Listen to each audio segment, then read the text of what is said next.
Good morning students. आज आप पढ़ेंगे वर्ण और वर्णमाला। आपने नर्सरी क्लास में भी अ से ग तक वर्णमाला का अध्ययन किया था, ऐसे ही केजी में किया था। अब हम इसको विस्तृत रूप से पढ़ेंगे। वर्ण और वर्णमाला। वर्ण, जब हम किसी से बातचीत करते हैं तो हमारे मुख से अनेक प्रकार की ध्वनियाँ निकलती हैं। जैसे कमल की पिक्चर देखी हमने, क प्लस अ, क प्लस अ, तो ये बन गया क। माँ के लिए भी माँ, नीचे हलंत है, प्लस अ, म। ल के लिए भी ल, हलंत प्लस अ। यहाँ कमल शब्द में 6 ध्वनियाँ हैं। इन ध्वनियों को और छोटा नहीं किया जा सकता क्योंकि ये सबसे छोटी ध्वनियाँ हैं। इन्हें वर्ण कहते हैं। वह छोटी से छोटी ध्वनि जिसके और टुकड़े नहीं किए जा सकते वर्ण कहलाती है। वह छोटी से छोटी ध्वनि जिसके और टुकड़े नहीं किए जा सकते वर्ण कहलाती है। अब वर्णमाला के बारे में देखिए आप। वर्णों या अक्षरों के क्रमबद्ध समूह को वर्णमाला कहते हैं। वर्णों या अक्षरों के क्रमबद्ध समूह को वर्णमाला कहते हैं। वर्णमाला के वर्णों को 2 भागों में बांटा गया है, स्वर और व्यंजन। स्वर और व्यंजन।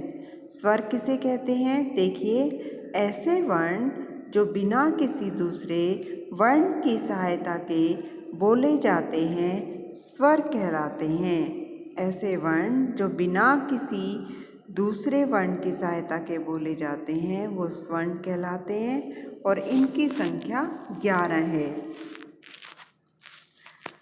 स्वर अ, ई,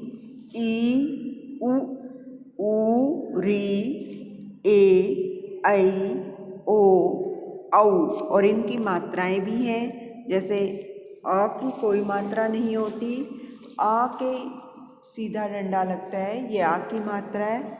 फिर छोटी ई की मात्रा, बड़ी ई की मात्रा, छोटे ऊ की मात्रा, बड़े ऊ की मात्रा, री की मात्रा, ए की मात्रा, आई की मात्रा, ओ की मात्रा और औ की मात्रा।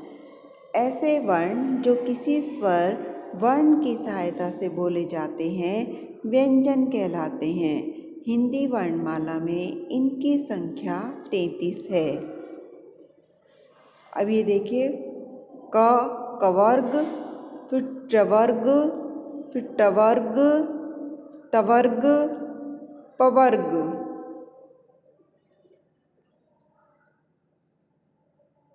क, ख, ग, घ, ढ ये कवर्ग है। च, छ, ज, झ, न की चवर्ग है। ट, ठ, ड, ढ, न ये टवर्ग है। त, थ, द, ध, न ये तवर्ग है। प, फ, ब, भ, म ये पवर्ग है।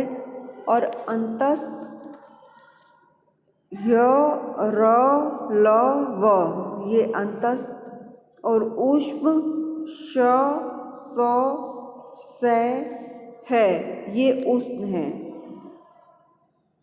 देखो, क्या आप जानते हैं व्यंजनों की कोई मात्रा नहीं होती।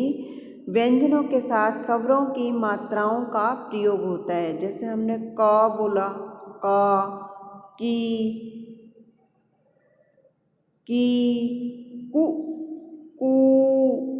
क्री, के, कई, को, कौ, इस तरह से ये मात्राएं होती हैं। संयुक्त व्यंजन इनकी संख्या 4 है, अक्षय, त्रय, ज्ञ, श्रेय। और अतिरिक्त व्यंजन ड़ और ढ और अयोगवाह इनकी संख्या 2 है, अंग और अंगः। लिपि, जिन वर्णों के ऊपर बिंदु लगा होता है उनका उच्चारण करते समय वायु नाक से बाहर निकलती है, इस बिंदु को अनुस्वार कहते हैं।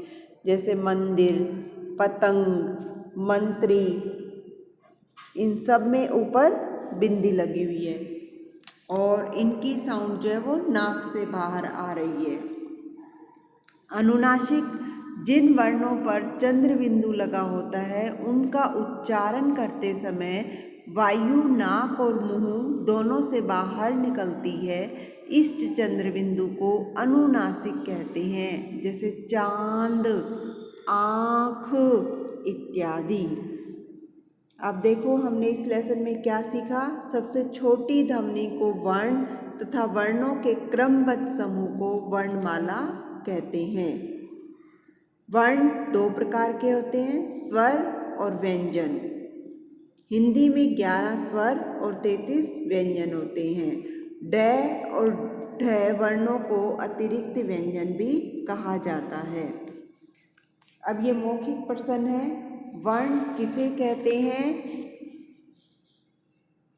वह छोटी से छोटी ध्वनि जिसके और टुकड़े नहीं किए जा सकते वर्ण कहलाती है। और वर्णमाला किसे कहते हैं? वर्णों या अक्षरों के क्रमबद्ध समूह को वर्णमाला कहते हैं। स्वर किसे कहते हैं? ऐसे वर्ण जो बिना किसी दूसरे वर्ण की सहायता के बोले जाते हैं वो स्वर कहलाते हैं। और व्यंजन किसे कहते हैं?